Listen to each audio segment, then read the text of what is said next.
Saudara, ada seseorang yang berkomentar di sebuah video saya. Dia berkata bahwa dia ingin menjadi seorang apologet atau ingin ikut berapologet, tetapi dia dilarang oleh seseorang di dalam tempat dia melayani. Alasannya karena dikatakan bahwa apologet itu identik dengan berbantah-bantahan. Nah, apakah benar demikian? Let's check it out.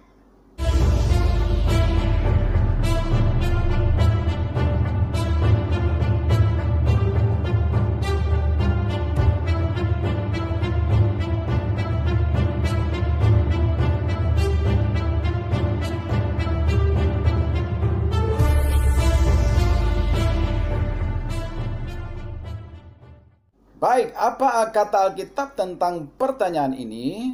Yang pertama saya ingin jelaskan kepada kita bahwa istilah apologet itu diambil dari nama seseorang yang ditulis di dalam Perjanjian Baru, yaitu Apolos. Siapa Apolos itu? Temukanlah di dalam Kisah Para Rasul pasal 18 ayat 24 sampai 28. Saya bacakan buat kita. Di situ dikatakan, sementara itu datanglah ke Efesus seorang Yahudi bernama Apolos, ya, orang Yahudi bernama Apolos yang berasal dari Alexandria, Mesir, ya. Ia seorang yang fasih berbicara dan sangat mahir dalam soal-soal kitab suci, ya. Perhatikan, dikatakan bahwa dia seorang yang fasih berbicara dan sangat mahir dalam soal-soal kitab suci. Berikut dikatakan, ia telah menerima pengajaran dalam jalan Tuhan. Dengan bersemangat ia berbicara dan dengan teliti ia mengajar tentang Yesus. Tetapi ia hanya mengetahui baptisan Yohanes pada momen atau konteks itu. Selanjutnya dikatakan, ia mulai mengajar dengan berani di rumah ibadat. Tetapi setelah Priscilla dan Aquila mendengarnya, mereka membawa dia ke rumah mereka dan dengan teliti menjelaskan kepadanya jalan Allah. Karena Apolos ingin menyeberang ke Akhaya, saudara-saudara di Efesus mengirim surat kepada murid-murid di situ, supaya mereka menyambut dia. Setibanya di Akhaya, maka ia oleh kasih karunia Allah menjadi seorang yang sangat berguna bagi orang-orang yang percaya.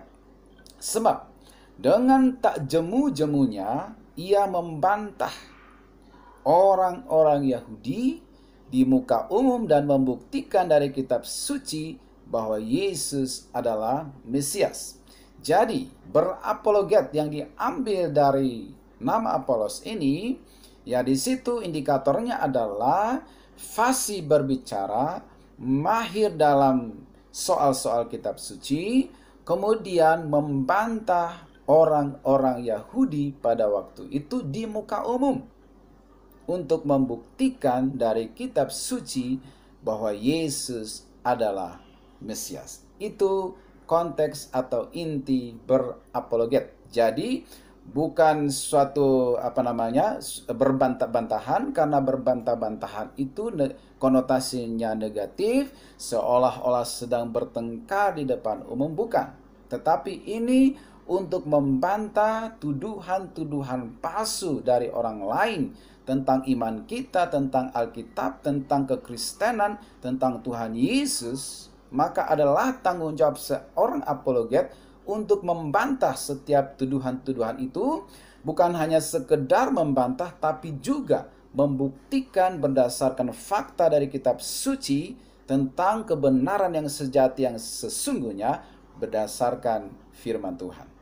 Ayat yang kedua yang mendukung hal berapologet ini di dalam 1 Petrus pasal 3 ayat 15 sampai 16. Di situ dikatakan, tetapi kuduskanlah Kristus di dalam hatimu sebagai Tuhan, dan siap sedialah pada segala waktu untuk memberi pertanggungan jawab kepada tiap-tiap orang yang meminta pertanggungan jawab dari kamu tentang pengharapan yang ada padamu, tetapi haruslah dengan lemah lembut dan hormat, dan dengan hati nurani yang murni, supaya mereka yang memfitnah kamu karena hidupmu yang saleh dalam Kristus menjadi malu karena fitnahan mereka itu, ya. Jadi ini mendukung bahwa berapologet itu adalah memberi pertanggungjawab kepada orang-orang yang meminta tanggung jawab daripada kita tentang iman kita, keyakinan kita,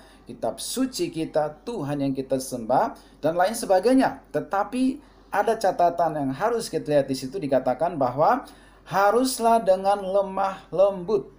Ya, maka lemah lembut ini harus kita definisikan sebagai hindari hate speech, hindari menyerang pribadi, dan hindari mengeneralisir.